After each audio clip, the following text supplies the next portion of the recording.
Это псилиум, шелуха семян подорожника. Заказываем этот препарат с корейского сайта. Сейчас самый лучший препарат в борьбе с дисбактериозом кишечника. Залечивает все повреждения в толстом и тонком кишечнике.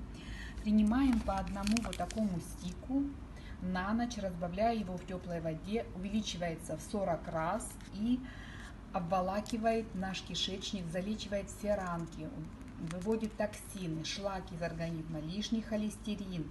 И также он способствует опорожнению кишечника хорошему, борьба с запорами. И также это пища для наших полезных бактерий, это пребиотик, это водорастворимая клетчатка, которая служит пищей для наших полезных бактерий. То есть, как я сказала, это самый лучший сейчас признан в мире средство для борьбы с дисбактериозом кишечника. Дисбактериоз кишечника — это каждый первый страдает сейчас в нынешнем мире.